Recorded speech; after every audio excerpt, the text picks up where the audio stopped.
వస్తుంది మీ పోరనికా? ఏ నువ్వు ఊకో బామ్మ, పోరడంట పోరడు. మా అన్నకు తీసుకుపోతున్నా. అదేందే మీ అన్నకు మీ వదిన తీసుకుపోతుంది కదా? గదొక్కటే తక్కువైందిగా.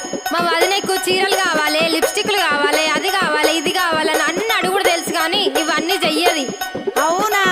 ఏం పనులు చేయదా మీ వదినే? ఇంతకు ఏమేమి అడుగుతుందో జర చెప్పరాదు.